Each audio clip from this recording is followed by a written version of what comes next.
Welcome to Supply Chain Saga. I'm your host, Mark Taylor. Today, joining me is Evans Richards, the CEO of Revend.com. Evans started selling on eBay at just 11 years old and has grown his business to become a top 100 seller on Amazon.com.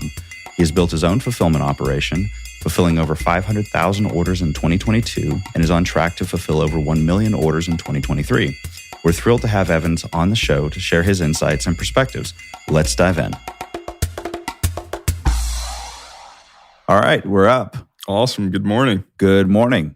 Well, first off, thank you very much for being here. Why don't you take a moment and introduce yourself to the audience? My name's Evans Richards. I'm the CEO of eVend, Revend, and related entities. So I've been in the e-commerce realm for going on 19 years. 30 years old, started selling online first when I was 11 years old. Almost 30 years old. Almost 30 years old. This month now. Yep. Crazy. Started selling online when I was 11 years old. It's a fun story of how I got there. But I've seen the rise and fall and the advent of hundreds of different marketplaces, websites, 3PLs, everything related to e-com. And so it's fun to actually talk about it. Absolutely. So let's go to the origin story. You're 10 years old, dreaming of 11-ish. So I had a wonderful upbringing where my parents were just generous enough to spoil my sister and myself with travel and with education. But they would not buy me brand new Lego sets. We lived in an affluent area in Richmond, Virginia. And they would take me to yard sales on the weekends and just purchase buckets of used Lego for me. And at that same time, I wanted the brand new Star Wars sets that were coming out at Toys R Us. I wanted the brand new Harry Potter sets that were coming out at Toys R Us. And so I got on my mom's eBay account as an 11-year-old, and I just started listing stuff. And I specifically remember the first item that I listed was a lot of 6 different insectoids, which was a space insect minifig. And they sold for like $18 or something, and I was hooked. And so after about 6 months of doing this on my mother's eBay account, impersonating Christy, luckily my voice had not dropped yet. So when I had to do calls into eBay, it still sounded like a hypothetical Christy. About 6 months into doing this, my father calls me into our formal dining room at our house, and he sits me down and he's like, "Evans, why are there $11,000 worth of PayPal charges on my Chase card?" And I'm like, Daddy, I can explain. Like, I've got $39K in PayPal, but I can't figure out how to actually use it.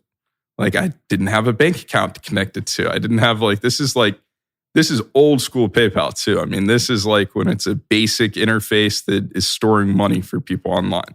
None of the frills and whistles that PayPal or platforms like that have now. And so after I verified that I had that money there, I pretty much had free reign on the internet, which as an 11-year-old, that is a terrifying and dangerous thing.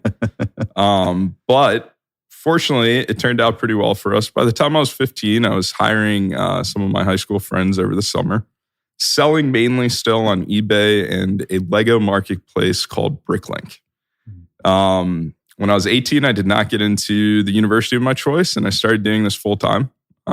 First year that we did just shy. It was like $14,000 shy of $1 million in sales with one employee and myself.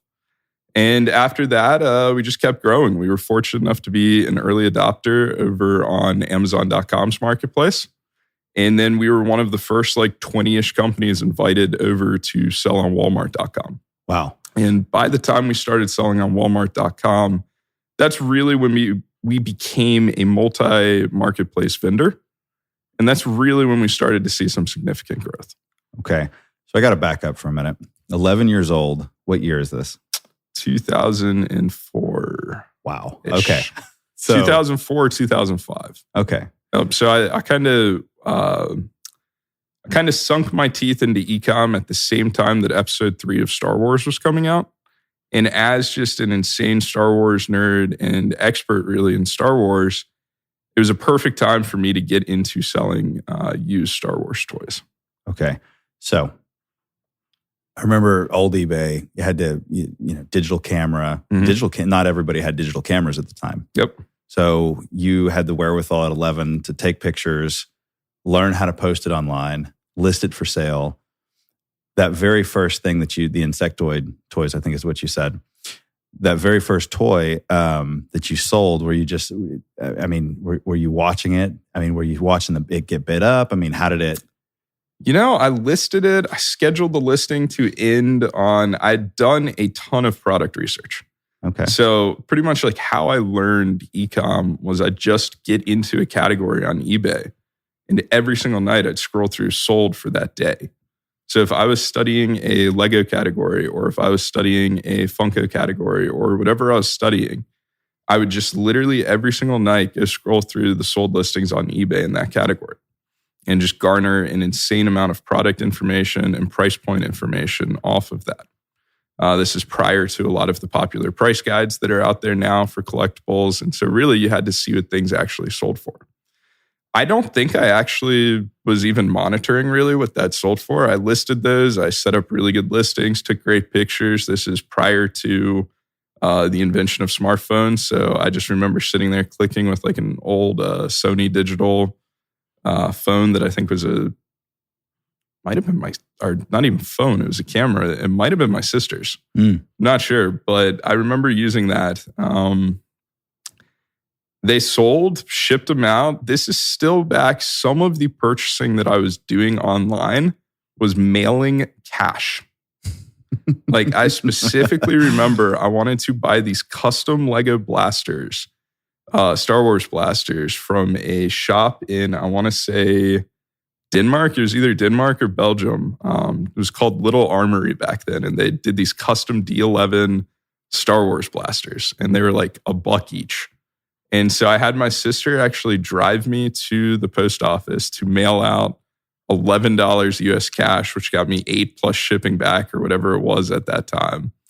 6 months later or whatever, after the cash has gotten to Belgium, snail mail, and the blasters show back up, I'm like, wow, that actually worked. Like people are inherently good. I shipped cash off to a foreign country and I got Lego back. And so it's cool to see. I've shipped cash since then and it hasn't gotten me anything back. So don't know if I'd suggest that, but maybe the internet was still a better place back then. That's incredible. Okay, so you start hiring your friends. I mean, when you start asking, hey, you want to come work for me as a 15-year-old, what's the reaction? I mean, well, I've always phrased it as, do you want to come work with me? Because, I mean, you can attest to this, but my work schedule is essentially my life. Sure. So I've never tried to present it as like, hey, this person is working for me. Especially back then, because we were so passionate, all of us that were doing this. We loved Lego.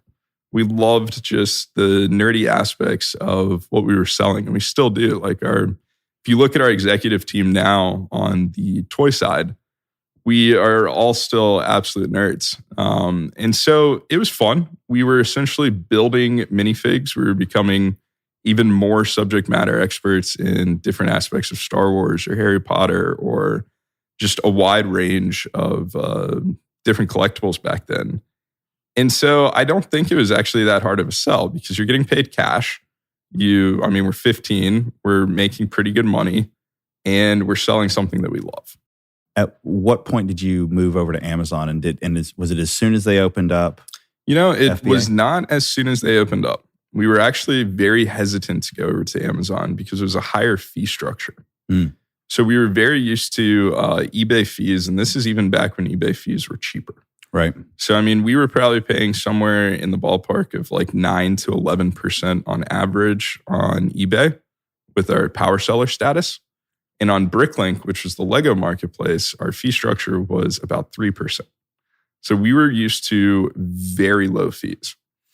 Getting on Amazon back then, specifically Amazon FBA, it was not the extent. Now, if you read stories, the average cost of selling on Amazon when you factor in advertising, et cetera, is close to 50% of your list price goes to Amazon. Back then, it was not as bad. I remember that FBA averages for us were between 27 and 33%. But we were also doing zero advertising on Amazon because the product that we sold sells itself. It is brand name items that people are already searching for that have a collectible aspect to them. And so we didn't really have to do the advertising on that platform. I remember, I cannot remember the gentleman's name, but essentially an Amazon salesperson reached out to us after finding our eBay store and just seeing the wide selection of vintage Lego sets and sealed Lego sets that we had on eBay, and was like, hey, this is a great marketplace for you over here on Amazon. I want to say this is probably 2007-ish, if I had to guess, maybe 2000. No, I was 18, so this is a little later. So this is probably 2010-ish. 2010-ish. And I didn't really switch on until 2010, 2011. But I remember specifically he reached out about a Deadpool Lego set that we had just thousands of, and we were selling them on eBay just left and right. And he was like, hey, you're selling them on eBay for $34.99. Buy box on Amazon is like $50. So we went over and we listed them for $44.99, seller fulfilled. And we just sold hundreds of them in like the first 2 days. Wow. And so, I mean, we're kind of sitting there and we're like, hey, we just sold hundreds of this unit on Amazon in 2 days that would have taken us probably about 2 months to sell on eBay. So we just kind of started trickling other items over to seller fulfilled on Amazon. And it got to the point where we were shipping out hundreds of items a day, seller fulfilled. And then another person at Amazon, this is kind of when FBA is blowing up, reaches out and is like, hey, you guys are selling items seller fulfilled for $44.99. Buy box is $59.99. If you put the Prime badge on that, you're going to sell for $59.99, and your net take home is going to be more than what you were listing seller fulfilled. And so we started shipping stuff into Amazon's FBA. And really for about 3 to 4 years, we were primarily an FBA company after that. Seller fulfilled kind of fell off. We still used eBay and we used Bricklink and other marketplaces for used items. But pretty much all of our new Lego sets, new toys went straight to Amazon. So I want to back up, and there's something to this. You've come a long way, I mean, obviously, at this point from selling what you found at a yard sale. Oh, yeah. To purchasing hundreds, if not thousands of Lego sets. How did you identify which Lego sets to purchase? Yeah. And how did you first form those supplier relationships? So realistically, a lot of that is just product knowledge. And so it harkens back to those countless hours that I spent on eBay or other experts spent on eBay, or just kind of determining what market value of something is. So we can kind of look at a Lego set and we know the exit date, we know its retirement date, we know when it's going to stop being produced. We can go and we can take that Lego set and be like, hey, if we purchase this Lego set at $16, we think within X months, let's say 18 months after retirement, we think that this is a $44.99 set. And then we kind of look at it from a scale standpoint. And we're like, hey, can we move 2,000 of this post-retirement? Can we move 5,000 of this post-retirement, 10,000 of this, 20,000 of this, whatever it might be. And so there's a ton of just inherent knowledge that goes into the different themes and goes into the different sets, and thinking if that set's going to get recreated or relaunched as something else. And there's some guesswork too. I mean, a lot of it is just, it's arbitrage. It's speculation, same as stock market, except we're investing in physical assets that we think are going to go up. Of course. So how do you find somebody that has 1,000 units? I guess that's part of the question I was asking. And the second part of the question is how, especially when you were starting out as a young buck. Yeah. What was the first set where it's like, where was the connection that you said, you have 5,000 of those, I want them? So many. For years, I mean, now we're kind of more of a company that is doing a lot of direct purchasing. So a lot of wholesale purchasing from manufacturers. For years, though, we lived kind of on the outside of that. So we lived sourcing, pretty much like living and dying by sourcing inventory. really, we were one of the first, what I would consider large retail arbitrage sellers across Amazon and Walmart, except we were very category focused and we were very subject matter experts in what we sold. And we sourced from a variety of places. I mean, we sourced directly from Lego themselves. We sourced from big box stores such as Walmart. We sourced where at times we were purchasing directly from Amazon and holding on to it and reselling on Amazon. Right. And so wide variety of different things. I mean, we've got some really fun stories. At one point, Lego just dropped off like pallets, like truckloads of sealed sets at a local Salvation Army center, just donated them in Richmond. And Salvation Army knew that we bought Lego and called us up, and we got all of these Lego sets for $2 each. And wow. I mean, it was like tens of thousands of them. Wow. And we sold those over the next couple of years and made a lot of money off that deal. And so there's just a ton of fun opportunities that when you are kind of I don't even know how to explain it, but when you're looking for those niche retail opportunities, you can find them. It's not as much what we do anymore because it's very time intensive. It's very time consuming. Right. I would rather at this point go to the manufacturer and be like, hey, I want 20,000 units of that item. We're going to sit on those for 3 years and then we're going to sell those. And so that's kind of what we've evolved into from kind of the scrappier days. Nice. Because what I was envisioning is like part of your friends that you're hiring to work with you at 15, 16 is going to local toy stores and buying these last 3, these last 4. We absolutely did that. Yeah. For sure. I mean, it's very funny to actually kind of see our hiring because I shopped at Toys R Us a ton and we shopped for a ton of what we were going to resell at Toys R Us. We also began when we started really hiring people, hiring from local Toys R Us's because these guys already knew toys. They already knew e-commerce fulfillment because Toys R Us was doing a dual fulfillment from store kind of path for their stores. They didn't really have big distribution centers. They had like one DC out of Ohio. Toys R Us really did not do e-commerce well, but that's a different story. And so these people had like the perfect product knowledge and the perfect like skill set of what we were actually hiring for an e-com toy company. So we went and we kind of cherry picked them from various Toys R Us's in Central Virginia and had them working at our facility. And so this was great because about 65% of our sales back then came in a 6-week period during the holiday season, just Christmas sales. And so the Toys R Us employees were already very, very used to just having a hellacious 6-week period of like mid-November to early January.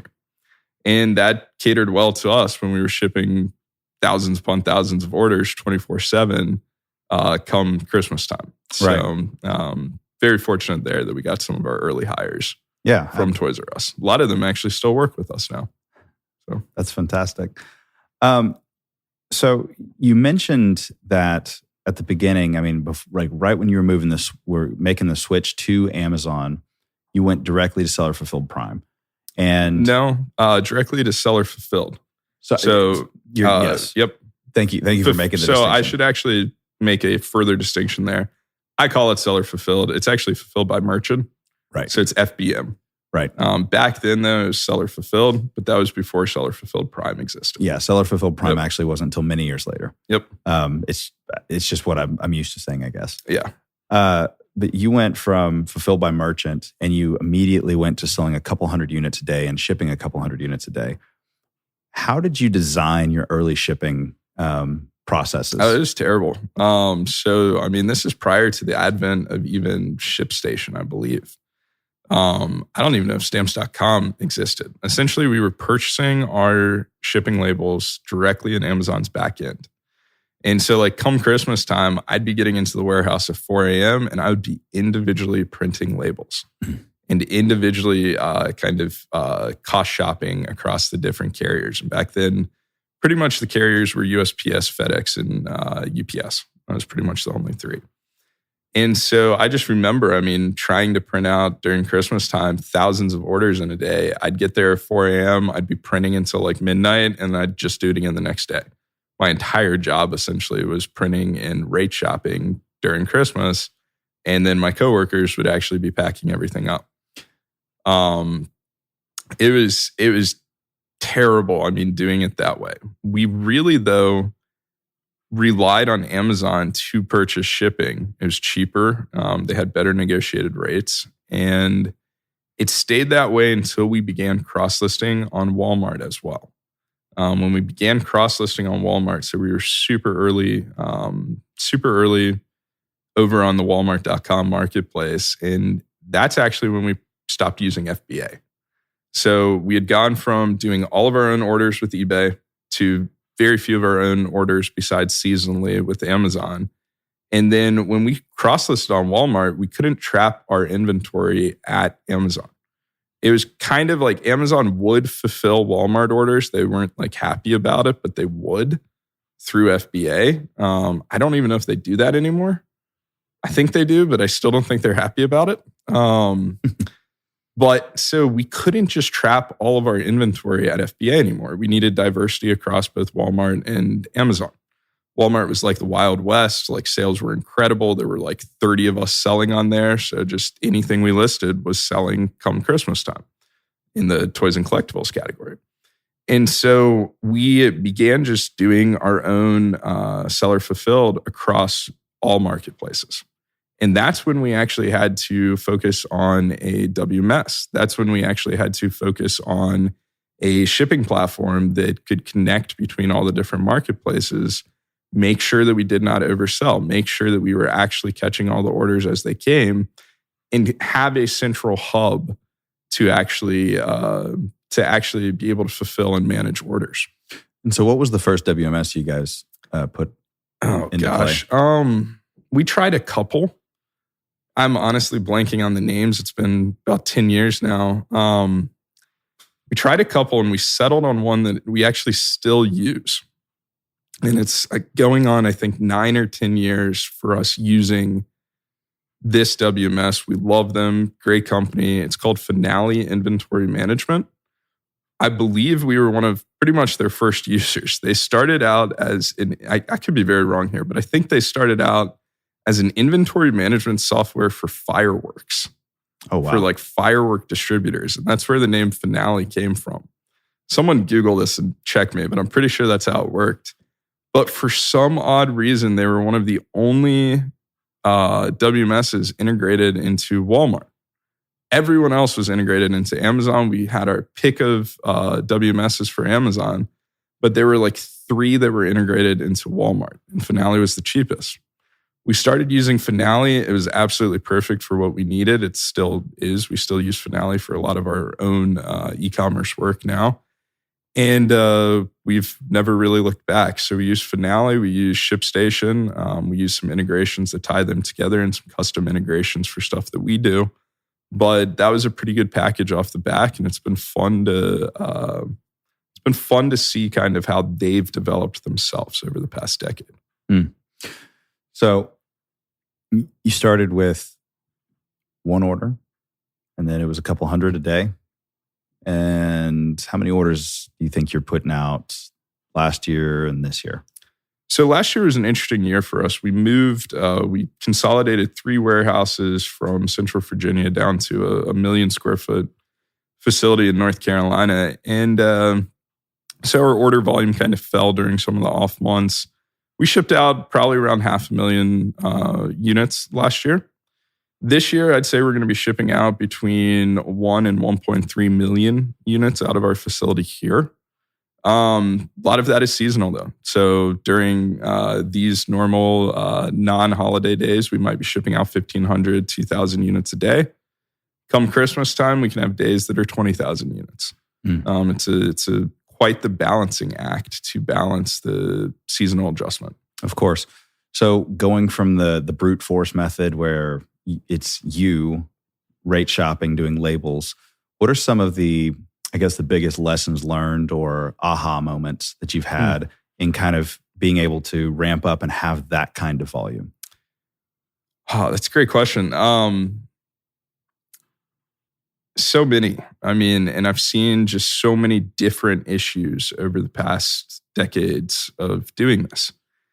I'd say one of the biggest things that I've seen is over-reliance on a single carrier. I think we all got caught up on that in COVID. So for years, we relied on USPS, and we still do. USPS is still our primary carrier in our network, but they could not keep up with volume during COVID, just between employees being out sick, not being able to hire enough, antiquated operations, and just not used to that parcel volume. They really dropped the ball, like incredibly dropped the ball. There were times when our priority mail was not leaving their facility for weeks at a time. And so a huge lesson, I think, for us there was actually figuring out the right partners to use in pinch situations like that. So after we kind of figured out that they weren't shipping well, we switched, and that was a holiday season. So that was holiday season 2020. We switched a lot of our shipping over to FedEx and UPS for that season. We just did an adjustment, even though it cost us more. We were like, hey, we got to get these in the hands of the customers prior to Christmas time, or we're going to get tens of thousands of returns here. So I think over-reliance on a single carrier without having a backup plan, because we had to scramble. I mean, we had to get UPS and FedEx to be sending 18-wheelers daily to pick up from us when USPS couldn't handle our volume. And we just weren't used to that. We were very used to USPS handling all of the volume that we could push at them and doing a good job with it. They had for the past 17 years. So I would still say USPS is a great partner now. They've made some adjustments. As much as you love or hate him, Louis DeJoy has done some stuff that makes sense from a parcel carrier standpoint. And we're fortunate enough now that we're located down here in the suburbs of Greensboro to be pretty close to one of their major DCs. And so that helps us push out volume or even inject that volume into them a lot quicker. There's thousands of different lessons I can talk about from a shipping standpoint. Sure. I'd also say that one of the things people don't think about a lot is we sell a lot of super high-end collectibles.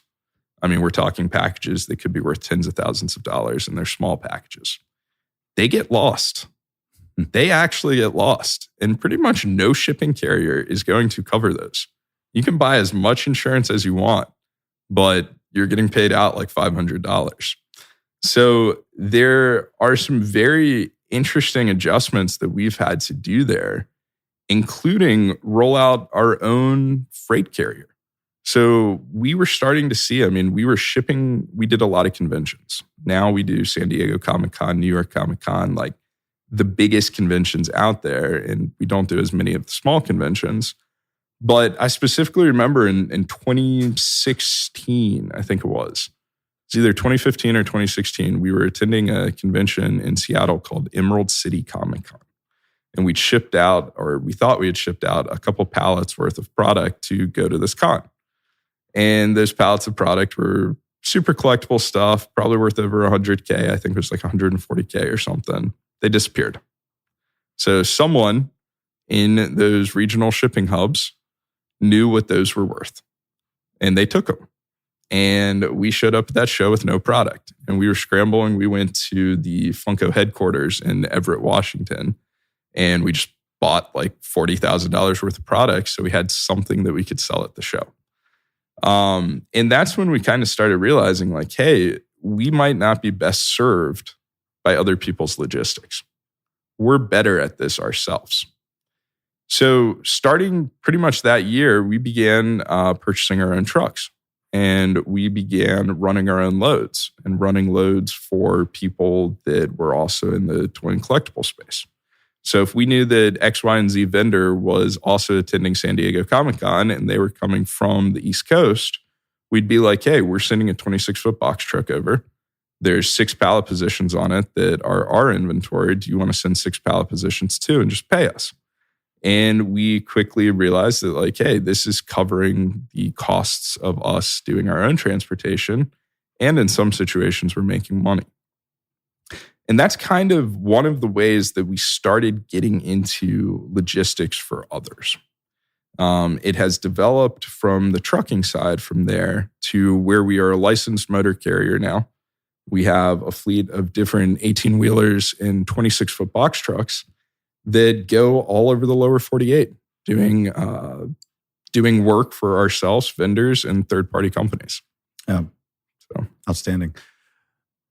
Were there any operational things that within your own pick and pack operation that were just leaps? I mean, integrating into a WMS. Yeah. Prior to doing that, I mean, I literally knew the warehouse was a lot smaller. So now we're talking hundreds of thousands, million square feet, like warehouse. Our warehouse in Richmond, when we integrated into WMS, was like 3,800 square feet. I knew where everything was in that warehouse.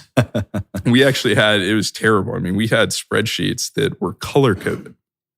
So we literally had spreadsheets that were color coded by warehouse, that were color coded by storage unit, because we had storage units all over the US. Back then we had a warehouse in Phoenix, Arizona as well. And we had a warehouse in Riverside, California. And so I had a sky blue color that was Phoenix, maybe Sky Harbor. I don't know why I did sky blue, but I had a yellow color that was California, and purple was Virginia. And that's how we managed it. So if we had 100 of a set, we would list 50 of it on Walmart, 50 of it on Amazon, and see how it sold until we got the WMS.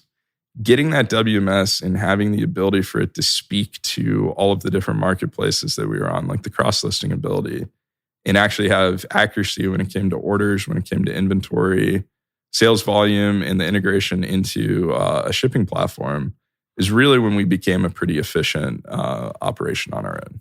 It sounds like this entire journey has been around building relationships. And, you mentioned earlier working with people that you'd met at Toys R Us that are still here, still working with you. It also sounds like, as far as like in the industry, there's probably not a lot of subject matter experts, subject matter experts around kind of the stuff that you're doing, who have nearly the breadth, because you've mentioned several different, obviously it started Lego, and then it has now, of course, branched into several other categories. What has been, was that just all an organic, the more you're in it, the more people you meet, or is it, were there some things specifically you did to build kind of the network that you have now? Well, it just goes to time. So I've been fortunate enough, even though I'm 30, I've been doing this for 19 years. Yeah. And it's a very different perspective, possibly why my hair is graying so early. But it's a very different kind of perspective to have when you are an 18-year-old and you're playing in the big leagues. You're going to the toy fair conventions and you are purchasing directly from Hasbro or directly from Mattel. And so I grew up too quickly, if that makes sense. And a lot of the relationships are just predicated on people knowing that we know our stuff. People knowing that we're going to respect their brand as a collectible or as a toy, and we're going to advocate for growth in the category for their brand, and we're going to give a good customer experience. And so definitely relationships are absolutely huge. It is something that I pride myself on, just being able to develop pretty intimate relationships with a lot of people across a wide variety of industries. That we have far-reaching kind of expertise even outside of e-commerce. Mm-hmm. And so relationships are huge, and just very fortunate that I was raised by parents that taught me the importance of that and just how to communicate with people and how to show people that you genuinely are interested in their success, not just your own. When it's a one-way street, it's not a fun street. Right. It's not super helpful. When I look at a relationship, especially in business, I'm looking at how can we aid each other. It's not how can I profit off of you. Because as soon as you get stuck into that loop, people don't really want to work with you anymore. And I'm sure that this is going to find its way on LinkedIn. I've seen your previous podcasts on LinkedIn. LinkedIn's a great example of that. When you are just getting DMs constantly, and I've got, 1,000+ connections on LinkedIn. People are DMing me they see the title CEO and they're trying to sell a service. Mm-hmm. But those services are all one-way streets. It's pretty much just like a service that they are selling, unless they can put a successful pitch in front of me that shows that it's like beneficial to both parties and it's not just a sales pitch. I'm not even opening those. And it's just sad to see that now. It's kind of sad to see that a lot of the traditional business relationships have gone away. The bartering of like, hey, this is good for you and good for me has gone away. Yeah. One thing I've noticed, I started selling FBA, not nearly the scalage. It was just, I'm in that 2015 mark where it was still you could still get into it fairly easily. And you could find a niche, and there were still a lot of people going out there and doing their research on Jungle Scout and this and that. But we carved out a little bit of a niche, and I very quickly, you start to, for me personally, I started really developing kind of an aversion, if you will, to gadgets and gadgets, and just purchase and buying things new and doing this thing. And something that you said struck me a long time ago is you never buy anything new. Mm-hmm. And I think part of that comes from your early childhood where it was yard sales and this and that. I would clarify there and not say that I never buy anything new, but it is very rare. Fair. And most of the time I'm looking for a deal. Right. I like dickering. I like bartering. I like making sure that I'm not paying full price for something. And but you have to balance that with time. Yeah. Because if you spend too much time to try and knock off 5 or 10% on an item that's not worth you actually spending that time on, you're kind of shooting yourself in the foot. Mm-hmm. So I think just as a fun question, is there anything when I ask you the question, and I mean, this is actually going to kind of be a little hard, I think. Is there a thing that pops out to you that's like you bought that thing and you got such a deal on it, or it was such a fast yes? That I didn't barter? Yeah. Oh, yeah. I mean, we've had things before where collections have been sold to us where like we literally pay them more than what they're asking for. Yeah. Because we've had people come and be like, hey, $500 for this collection. We're like, that's a $50,000 collection. Here's $10K. Like, we're still going to make $20K profit on this. Like, and that's rare. Like, I'm not hyping myself up here, but like, don't want to like steal things from people because people sometimes don't know the inherent value of what they're actually selling.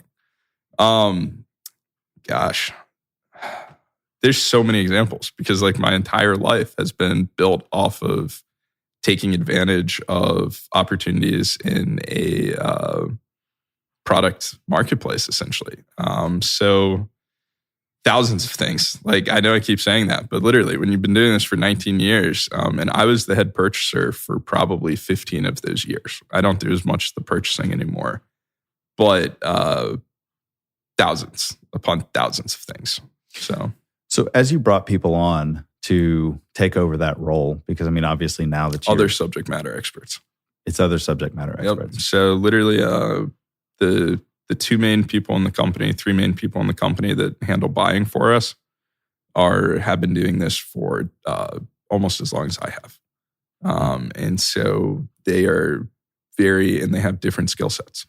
So one of them handles our Funko buying. One of them handles our Lego buying. One of them handles our Fig Pen buying, so forth and so on. And it's very important. Like that is you're a retail company. You live and die off of your margins on product. We have been fortunate enough since we moved into the 3PL space to have 2 different sources of income, which is both our traditional sales from products and then our traditional fulfillment services, or not traditional, our fulfillment services. So we don't live and breathe as much off of retail anymore, but it is still one of the most essential parts of e-commerce is purchasing correctly. Mm-hmm.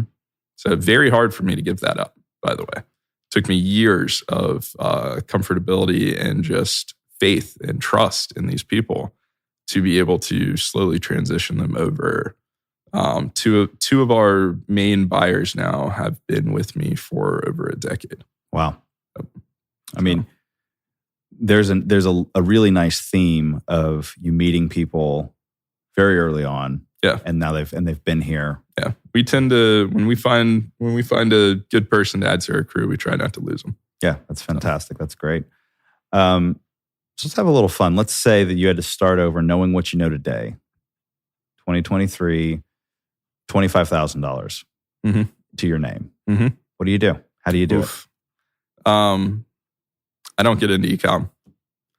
With 25K, I'm honestly not getting in at this point. Okay. So the markets have changed. You can no longer get on to Amazon and Walmart really and be an RA seller. You can. You're not going to last long. Amazon and Walmart, and I fully respect them for this, have cracked down a lot on retail arbitrage because there's a ton of bad actors, especially smaller bad actors. Whether it's counterfeit items, whether it is just poor customer experience, they've had to kind of focus on brands that are doing their own CPG, brands that are direct with manufacturers. And so some of the Wild West aspect of those marketplaces is gone. If I had 25K right now, I honestly don't think I would put it into e-commerce if I was starting. Sorry, I should clarify that. If I was starting again now, I do not think I'd get into e-commerce. If I did, it would be some sort of super niche service to other e-com sellers. Makes sense. Yep. Obviously, I mean, at that point, if you've only got 25,000 to work with and you know what you know, yep, the most important thing you do have is your knowledge. And there's ways that, I mean, to be perfectly honest, if I had 25K, I'd probably just do consulting because that's not enough money to actually go and set up any sort of operations. Okay. It's just not in this grand scheme of things. Off the top of your head, what would be the minimum number to start rebuilding what you've built? $250,000. Yeah. 250. Okay. With 250, I mean, I know I could start again. Just hire some people, do a warehouse, and just do it would not be inventory based at that point. Mm-hmm. It would be services based because 250, I mean, is not enough to stock, get enough diverse range of inventory. Right. That makes sense. Yep. So something I don't want to gloss over because I do think it's very interesting is you've become your own third-party logistics company. So actually you're a 1PL. Yeah. And then you've offered your services to other people. Yep. And so for in a similar way, we got into warehousing. Warehouse Republic was started just so we could fulfill our own stuff. And so we had an option to not deal with the Q4 surge pricing and to avoid long-term storage fees if we made an incorrect move on a particular SKU. Yep. So I really appreciate business out of necessity. When you're solving your own problem, you're going to look at it a lot differently than somebody who thinks they understand the problem. Yeah. And so I don't want to gloss over that. And what I think is even more interesting is how niche your third-party logistics aspect is, and not from the transportation side as well, because you're not just going and taking, a bunch of freight. Yep. You're taking very specific, very high value pallets. And fragile. Yep. And that's the same with your individual direct-to-consumer fulfillment. Yep. So you guys have had to figure out a lot around what's the best way to pack, what's the most efficient cost from, not only just from how long it takes to pack, but from a cost-efficient perspective as well. What's the best way we secure this box that's in cellophane or, that has a window on it? It's like to make sure it doesn't get crushed. Absolutely. And so just to kind of talk more about that, we've talked a lot so far about our own direct-to-consumer operations, our own story of how we got there. Right. In 2018, we actually started doing operations for other e-commerce entities, fulfillment operations, logistics operations, storage operations, et cetera. Part of that came out of just the realization that we had the economy of scale to do that. So by 2018, we're shipping out thousands of orders, hundreds of orders a day, depending on the day. We have multiple warehouse facilities across the US. And really, we're just kind of sitting there and we're like, hey, we're seasonal. So even though we want to retain our staff, awesome staff that we've hired and trained up over the course of the year, it's hard to do that when 65% of your sales come in the fourth quarter. So we began kind of looking at ways we could supplement that. And with zero advertising on our own, literally word of mouth, we started doing a lot of e-commerce and fulfillment work for other sellers in the toys and collectibles category. Grew to the point at our peak, we had about 180 different companies, ranging from small mom and pop to well-known stores utilizing our services. We have purposefully trimmed that back some to about 90-ish to 100-ish of the top performers there, like the companies that had a growth trajectory to them and companies that we liked the diversity of their product and we liked to fulfill their orders for them. And we have just really seen them grow. And it's been awesome. It's been humbling to see, we call them vendors. It's our vendor program. It's been humbling to see some of the growth that's come for some of those small mom and pops. I mean, we've had companies that in 2018 started with us with about $10,000 worth of inventory that they were fulfilling through us that have grown into the multiple 7 digits figures at this point. We've had several that started out a couple 100,000 that have grown into the 8 digits figure.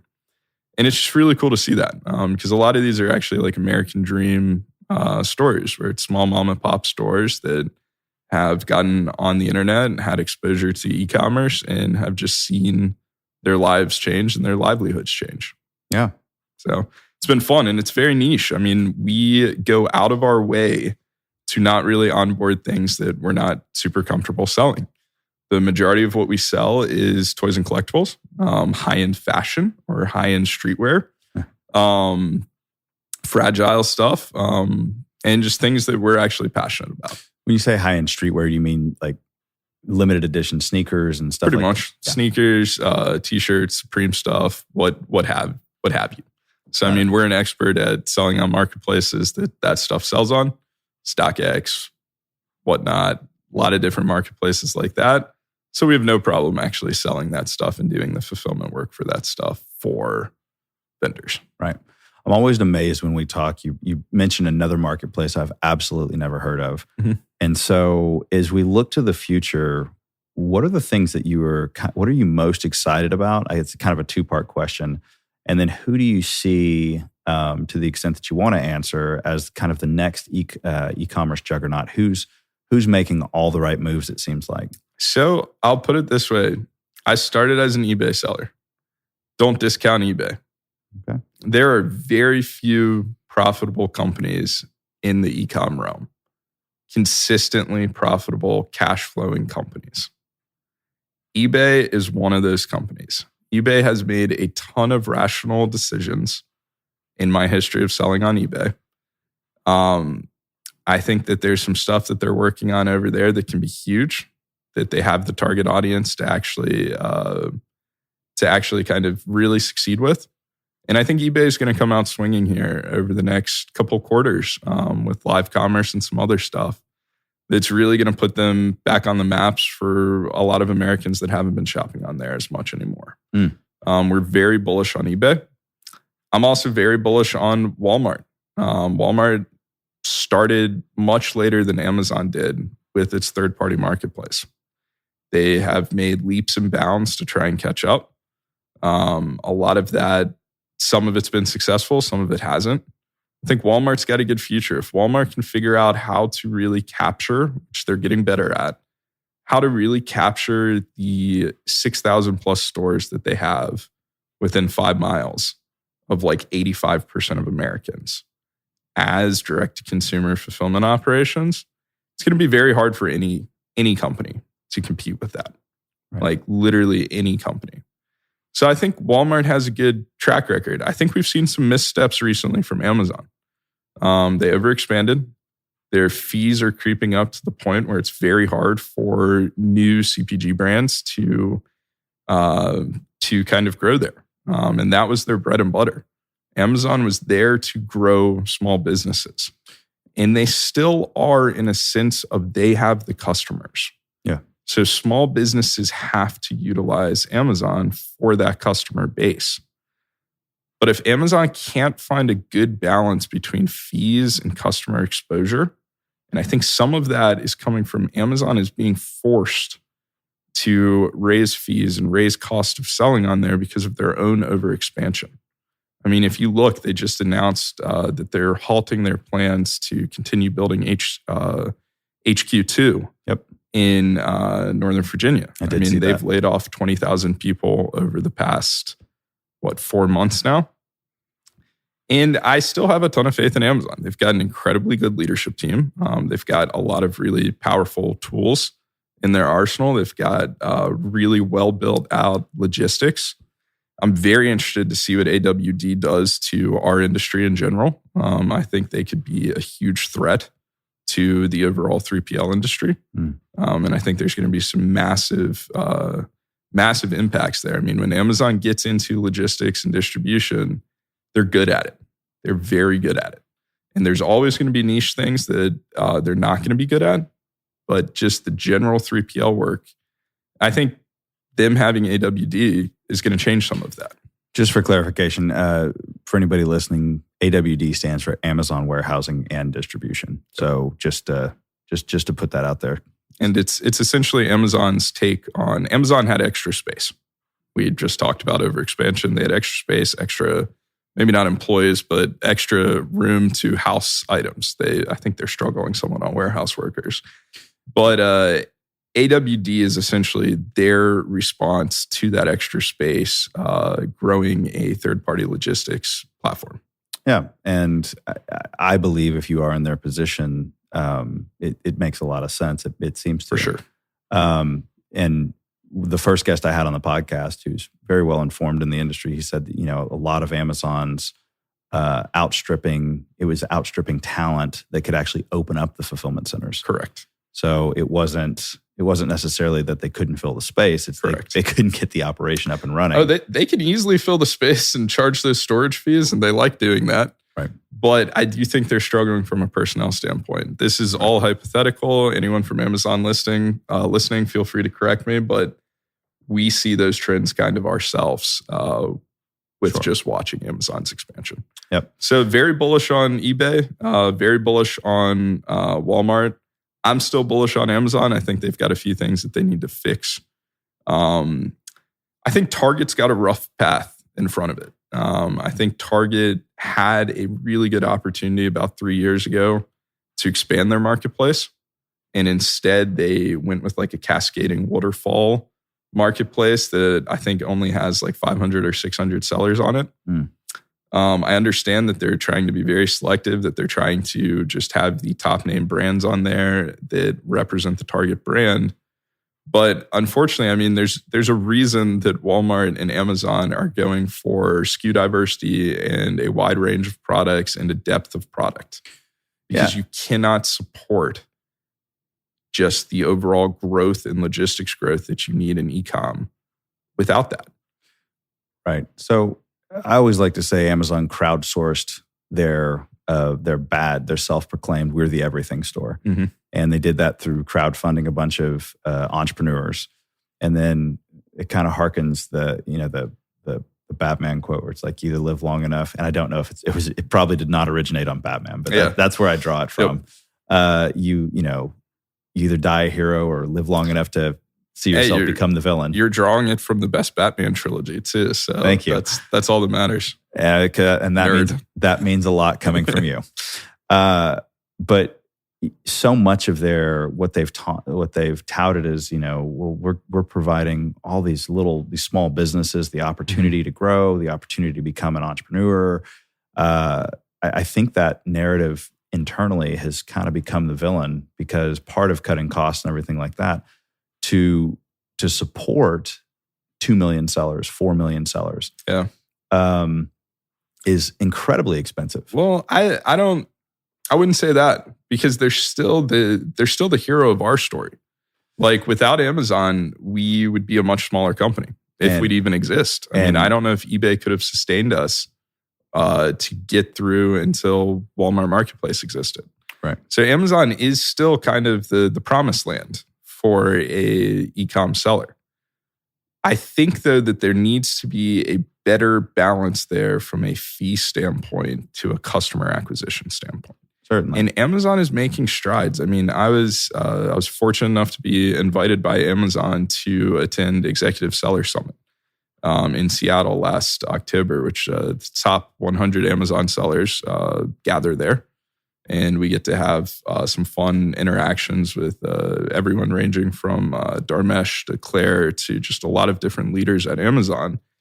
And I really do think that they are starting to listen to some of the requests from sellers, both big and small. Even at ESS, they were talking about sharing more data with us, where we can actually now target actual Amazon customers via email and by other means. They've never done that before, but they are seeing that, like, hey, these stores have the opportunity to go on Shopify and own their own customer data and own their own customer acquisition. Let's find a way to bring them back into the fold with Amazon and share some of that data with them. And so they are listening on the data side. I think they're listening on some of just kind of the operational side where we struggle, and some of the seller performance and customer service side where they've struggled historically. And so it's great to see those changes. I just need to see how long it takes them to implement and if it can kind of turn around the small business side of Amazon. Because the big businesses, we're fine. We're doing great on there. We're used to it. We've been on there for a decade plus. Like, we're pretty good on there. But a small business now getting gobbled up by like 50+% of fees when you factor in advertising, I see that hard to sustain. It is. I think it is as well. I agree with you. For that narrative to work, especially in the way that it's being said, though, I mean, if you look at the numbers, I believe 2/3 of FBA sellers in particular are from Southeast Asia. Yep. And, you know, I think you can get more specific if you'd like there, but that's okay. Yeah. No need. But I see the American seller, you know, the person who, and I mean, and maybe this is a good thing. And actually this will parlay well into reshoring, which I'd love to talk about your perspective on that in a moment. But I see the American seller, the dream that everybody has sold, like when Amazon's told, like, oh, we've provided 2 million jobs. You have, but you hadn't, but only 1/3 of those are here in the United States. Actually, I believe, I could be wrong there, but I believe actually they're counting all of those 2 million jobs in the United States, because it's not just 2 million seller accounts. Correct. It's the jobs that come from those seller accounts. So even, I mean, technically you could argue that our 70-ish employees here are jobs really provided by Amazon. I mean, Amazon is still 60% of our e-com revenue. Right. Regardless of what other marketplaces we try, et cetera. Amazon's the juggernaut. And I think they can actually make that claim of the 2 million jobs here in the US pretty well. And I do need to say 2 million was a number a long time ago. Right. I actually believe it's more than that. If you want to get into like the political evidence, I think Amazon contributes a ton of jobs across the US, small business related. And that's just the small business jobs and medium-sized business jobs. The peripheral jobs that they're creating in the logistics industry, the transportation industry, the shipping industry, et cetera, even the tech industry, that are not direct Amazon employees is huge. I think Amazon has an outsized effect on the U.S. economy. I truly believe that. Oh, I do agree with you. And I'm glad that you're kind of holding my feet to the fire on what I'm saying, because originally it was 2 million seller accounts. Yeah. And of course, I absolutely agree with you on the magnification of that. Yep. And I guess the main point I would like to clarify is that 2/3 of the seller accounts in the United States marketplace are Southeast Asian. Yes. But that does not mean they're not creating jobs in the US. I agree with that as well. Yep. Because I mean, think about it. I mean, even looking at our 3PL services, right? How many of those are based out of Southeast Asian companies? Like, decent amount for a lot of the 3PL companies that I've seen. So for us, almost none. Right. But very. Yeah. And And that's not to say, I mean, that everybody, most of my customers still source from China. Yep. And South and other, and actually, and I am happy to say that I'm starting to see a lot more shipments from Thailand, a lot more shipments from Vietnam. Yep. And if our buddy, if more people follow suit from our buddy Will Roman, we'll start seeing a lot more from Mexico. I'll tell you too. I mean, I love seeing one of my favorite brands on Amazon right now is a brand. I've actually got their hat right there on the door. It's a brand called Ravenox. Ravenox is a US-based manufacturing company right here in Burlington, North Carolina, about 25 minutes away. They manufacture rope products. They're super popular on Amazon. Great company. And I look forward to seeing more American manufacturing jobs on Amazon, Walmart, all the different marketplaces sustaining those products. Yeah. So. The only thing that we didn't talk about as far as the platforms go is, what's your take on Shopify? We've actually not really been a Shopify user. We haven't focused as much on our own D2C because we just don't want to pay for advertising.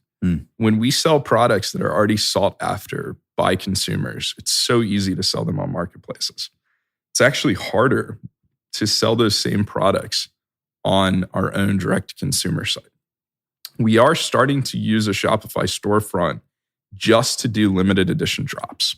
So if we have our own exclusive, whether that is with Figpin or another manufacturer, and we're releasing 1,000 of those, they're going to sell out pretty quickly. It does not yield itself well to selling on a marketplace. It's better to do that on your own direct-to-consumer kind of experience on your own page.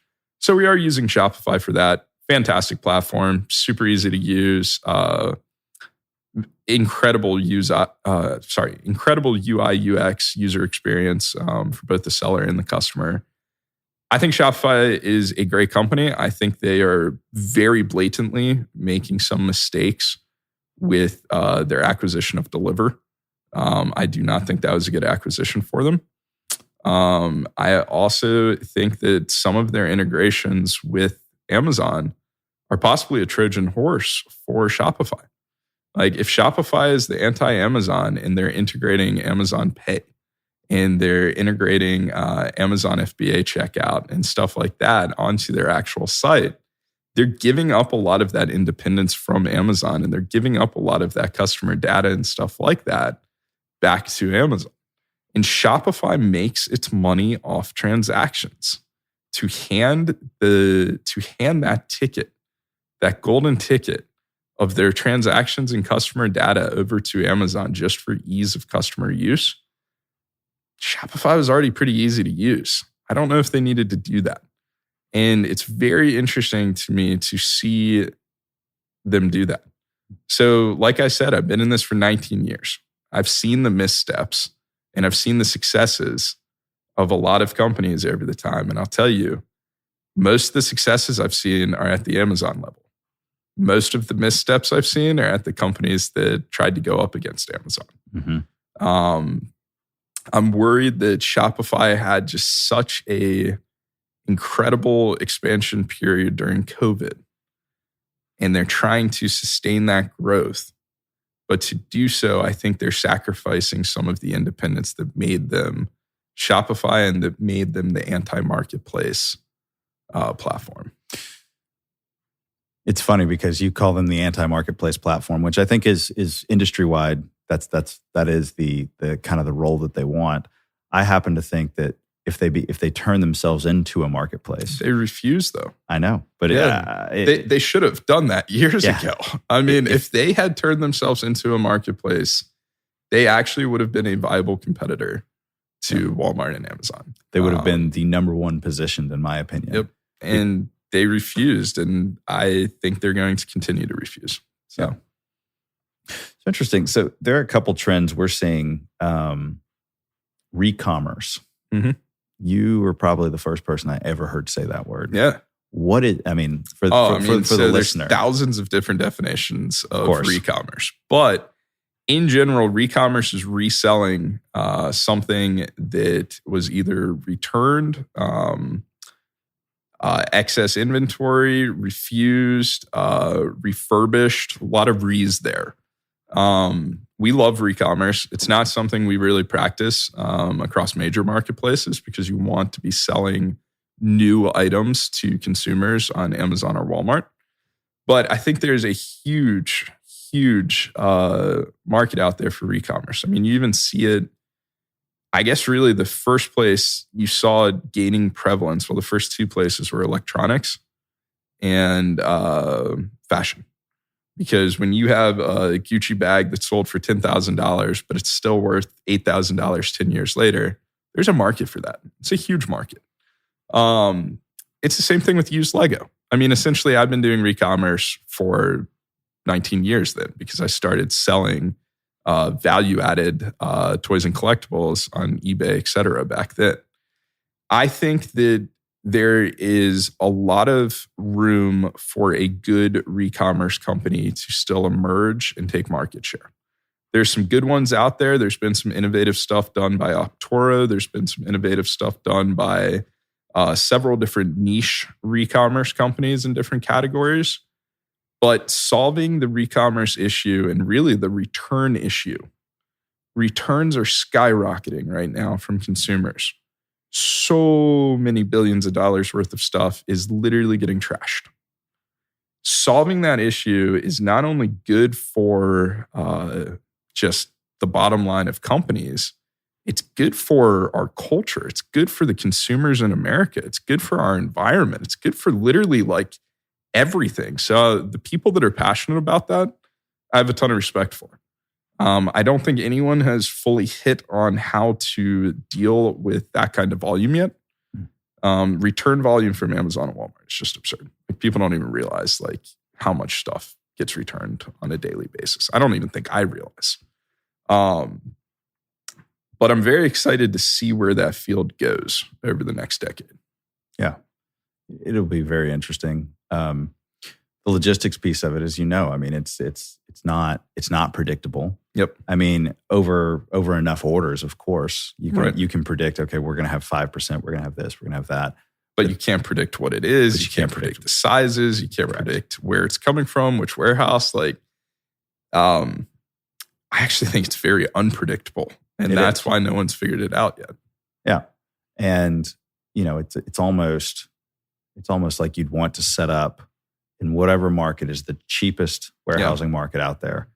You got to caveat that the cheapest warehousing market that also happens to have it has to be accessible, competent labor. Yeah. Well, not even competent labor is good, but it has to be accessible, because if you're spending an insane amount of money on just like the freight and drayage to get these returns back to you or this re-commerce stuff back to you, there's not enough margin in it in a lot of categories to actually make it work. I think there are going to be varying stages. So for a very high-end product, it absolutely makes sense. We have refurbishment programs where somebody says, you know, if customer gets this and the core of the product is always going to be expensive, and so give it a new this, put it in absolutely new packaging, and then you can sell it as like new, previously opened, whatever it is. You QC test it, whatever, if it's electronic, of course. Yeah.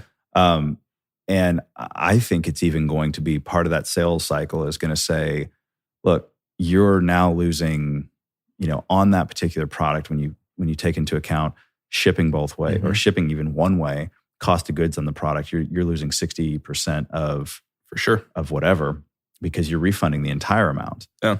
Well, I'm going to trade you, and you're going to pay a little bit more money to move it back, but I'm going to be able to reduce your loss from 60% to now 40%. Yeah. And that's going to be appealing in itself.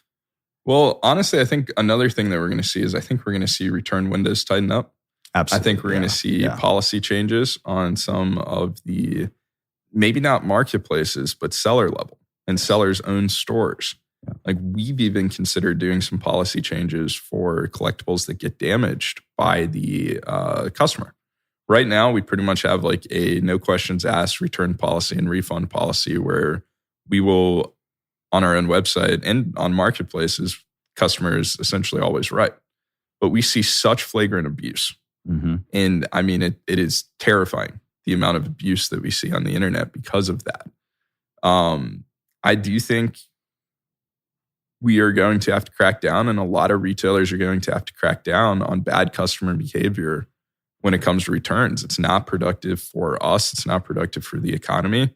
It's not productive for just the overall customer experience. If you have bad actors that are ruining kind of your return policy, et cetera, it's not sustainable. I agree with you. On the return, kind of adjacent to that, and we brushed on it earlier, but when you look at UPS, USPS, FedEx, DHL, who's winning the e-commerce? Like who's winning right now? Not USPS. Okay. I hate to say that. I love USPS. We do everything we can to support them. It's one of our only guaranteed constitutional services. But I guess Ben Franklin had a great idea when he proposed it, but it's very different now. Not USPS, not FedEx. I think FedEx is having some serious issues. I think UPS is doing a good job. And I actually think DHL is coming out absolutely swinging in the US e-com space. I think they're going to be a powerful player to watch. Are there any programs or incentives you're seeing that are interesting, that are in the works, that are coming out? I think there's definitely some programs. What excites me the most is seeing a way that a company like us can really seamlessly integrate with small regional carriers. I would love to be able to rate shop between 20 different carriers that can service the Carolinas and Virginia. And that's coming. I mean, we're already seeing markets that are getting a bunch of regional, smaller delivery carriers. The problem is we need the right integrations. We need the right tools there where we can actually utilize their services on major marketplaces, which is hard because the major marketplaces don't want to give up the customer experience. And it's hard to rely on these smaller startup regional carriers to actually fulfill that experience. Yeah. I'm excited in maybe 3 to 5 years when some of that trust factor is there, that just kind of track record is there for these smaller regional carriers, and some of them start getting onboarded. Or we might get lucky enough and see some acquisitions from the Walmart side or the Amazon side or other sides where they start to purchase some of these carriers and offer those services.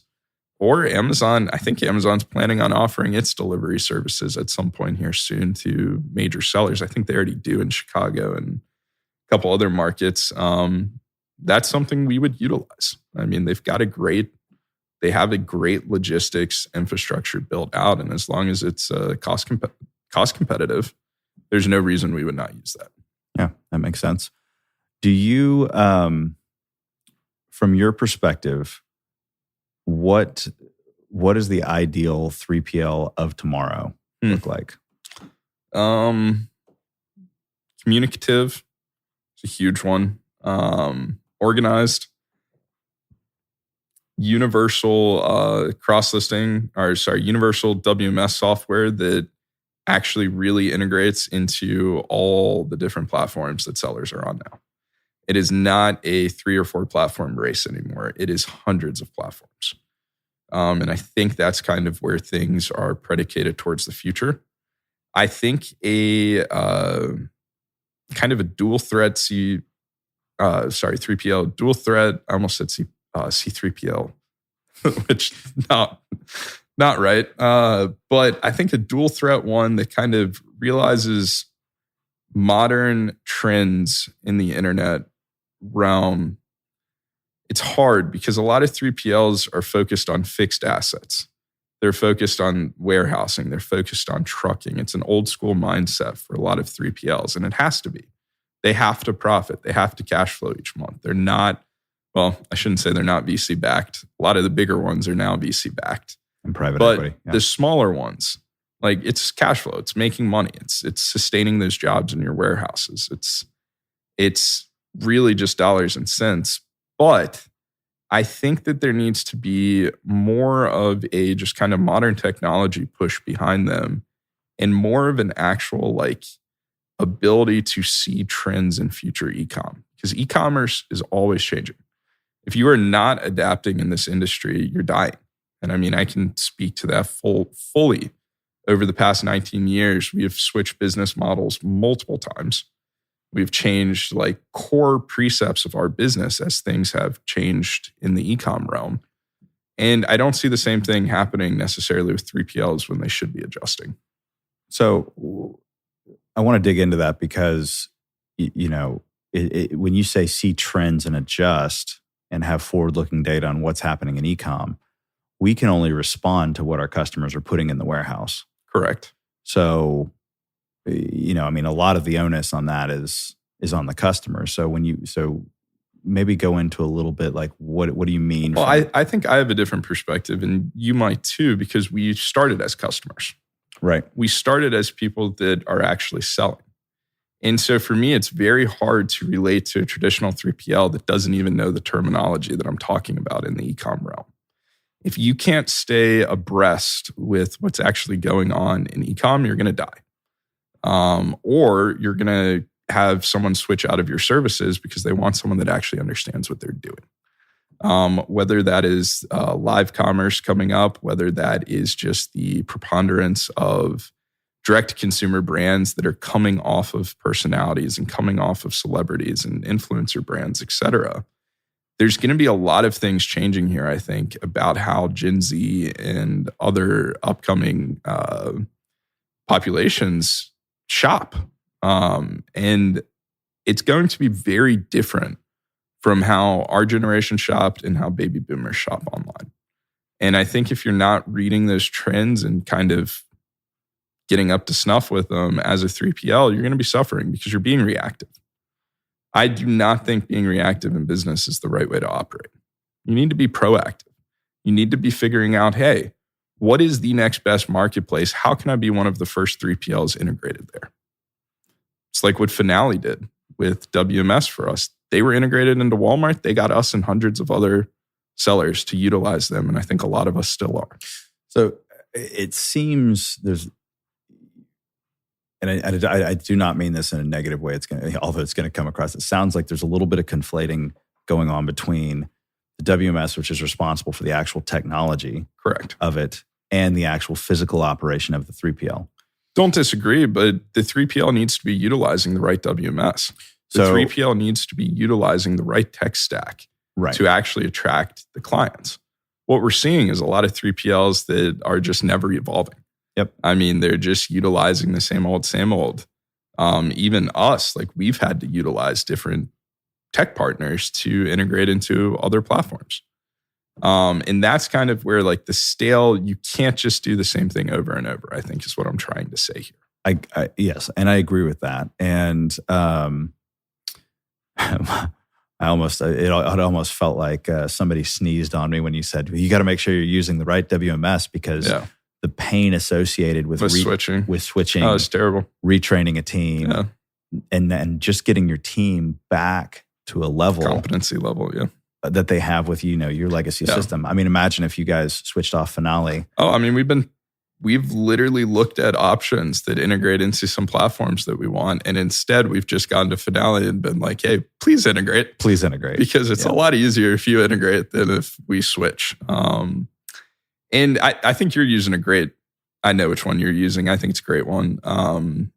And so like, I'm not necessarily singling out a tech stack as being wrong. Correct. I'm singling out the mindset of 3PL owners and leaders that are not looking at ways to optimize, continue to grow their business, and make sure that they're utilizing the right platforms. Right. And I'm fine to talk. I mean, we use the artist formerly known as 3PL Central, now branded as Extensive. Yeah, and they're a great platform. So I think there are 3PLs that are forward-looking. I just also think that as we see this recession that we're heading into and as we see changes in e-commerce and the economy in general, that there's a lot of 3PLs that are going to get caught flat-footed. There's a lot of 3PLs that have been on the gravy train for the past 3 years, and there's a lot that are probably going to go out of business here over the next 2. I think that's accurate. We actually are starting to see a lot of subleases come up in Southern California. And you're starting to see non-paying customers. Yep. I think that is an industry trend right now. I mean, you're starting... I have seen multiple Amazon customers, multiple Walmart customers whose sales are down 40% year over year. Mm-hmm. It is very hard. We've talked about margins. We've talked about fees. We've talked about a lot of things there. It's very hard to sustain an e-com company right now if you have that year over year sales decline. It is. And I think it's industry wide in a lot of categories right now. Yes. So let's start wrapping up. But what are you most excited about next 5 years? I think I've asked this a couple different ways, but yeah, I mean, for us, it's just growth. It's just seeing different marketplaces. It's seeing different things that we have forecast internally, seeing if they come to fruition. For me personally, it's working with my team. I've been working with a lot of these people for over a decade. I was just fortunate enough to go out to California and be in the wedding of our VP of West Coast operations. And for me, over the next 5 years, it's just working with those guys. I should say guys and girls, but it's working with our team. It's getting to experience more of life with them. It's getting to experience more of the day-to-day operations with them here. We are a very close-knit team. All of us are friends and family essentially at this point. Whatever growth we have organically or whatever, that's awesome. We know it's coming. We know we're well positioned to grow. But really, if we can't have fun with our teammates along the way, there's no reason for us to be spending the 100, 120-hour work weeks that we're regularly putting out. Mm. So the fun for me is with people. It's the relationships that we talked about. I think this is a fun one to end on. If you could go back in time and offer a piece of advice to 11-year-old? Don't hire friends. Okay. Yep. Don't hire friends. Most of the worst things that have come out of my experience as both a business owner, leader, everything have come from hiring friends. Mm. So unfortunately, that is something that I would just not suggest. So the thing that you're most excited about in the next 5 years is also the thing that you would advise against? Well, no, because when I hired a lot of these people, I wouldn't have called them friends. Okay. I mean, I hired people for specific jobs. Fair. They can develop into some of the closest people that you have in your life, for sure. What I would advise against is hiring people that are already close to you in life, because you tend to be disappointed by that. Yep. So that makes sense. And I'm glad we got to clarify that because, yes. because you have such a track record with so many people that I think it would be hard to, it could be easy, to kind of say, oh, interesting. It sounds like he works with his friends already. Right. Yeah. And that is a fair point to bring up, but they're very different in my mind. Yes. So, no, when you explain and I'm not saying that I was never close with some of these people that I've hired. Sure.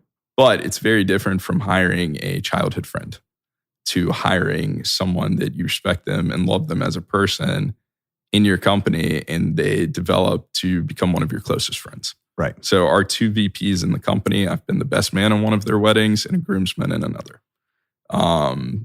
Neither of them I knew prior to this company, if that makes sense. It does. And actually, I'm really glad we clarified that. Yep.